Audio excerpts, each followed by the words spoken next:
So that last little part there, I feel like is a good transition to the vision that is kind of sat in the middle of Daniel 7, right? These visions of the Ancient of Days and the Son of Man coming up to the Ancient of Days. So it's like you have this vision of the four earthly, worldly kingdoms, a little horn, which we've said is Nero, and what they would do. But then he throws in that, I think, sprinkle of hope there, and what we as Christians and believers can be looking forward to, which the whole book of Daniel is pushing forth. I mean, Daniel 2, sets it up that way as well, where it goes through the kingdoms and then it finishes in the days of these kings. He would set up his kingdom. Its dominion would be an everlasting dominion. So he's kind of doing the same thing here in Daniel 7, right? So can you tell us a little bit about these two things that Daniel sees regarding the Ancient of Days and the Son of Man?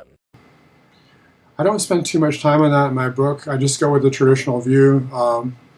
And this is controversial, but I do actually think that there's an image of the Trinity there, and it actually aligns with something very similar in the book of Revelation, by the way. But I don't deal with that in great detail. But you have the Ancient of Days, and then someone like a Son of Man who comes up to the Ancient of Days. So there was one like a Son of Man coming with the clouds of heaven. He approached the Ancient of Days and was led into his presence, and he was given authority, glory, and sovereign power. And all nations and peoples in every language worshipped him.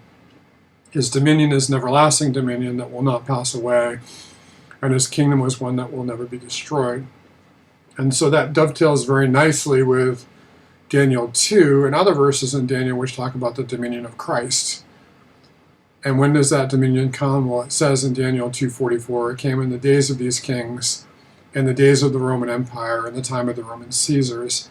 And it supplanted the Roman Empire, not at all at once, because if you notice, in the very early part of Daniel 7, it says that the other beasts have been stripped of their authority, but were allowed to live for a period of time.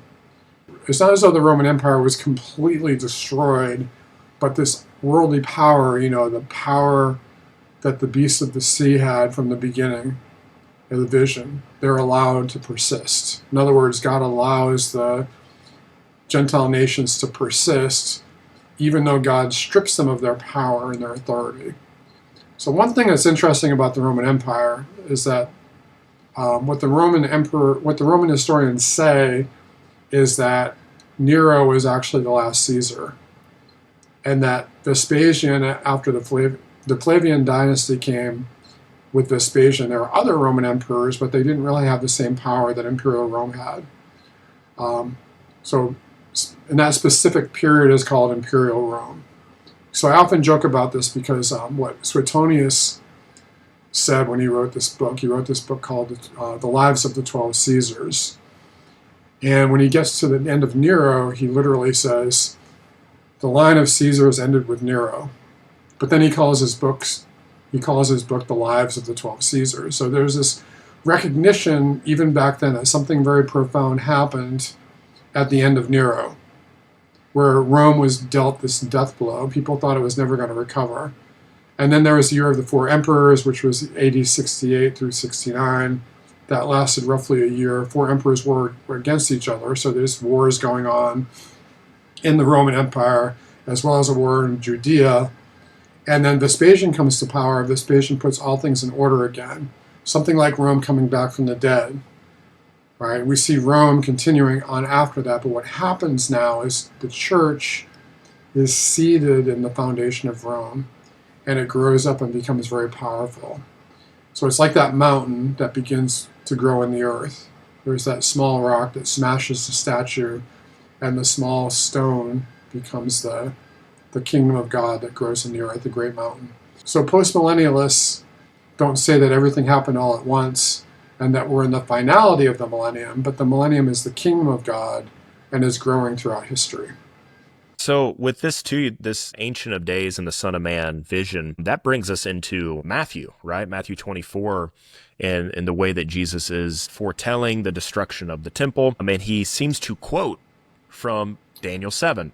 Yeah, I do have a section in my book where I have the whole list of all of the number of times that Matthew 24 quotes or alludes to the book of Daniel, which is more than you think. It's not just in one place, but it's uh, the part about the Son of Man, the title Son of Man is used. And he also alludes at least to Daniel 12 and perhaps also Daniel 9 as well. So it's an interesting book of prophecy. Daniel is the template for Matthew 24.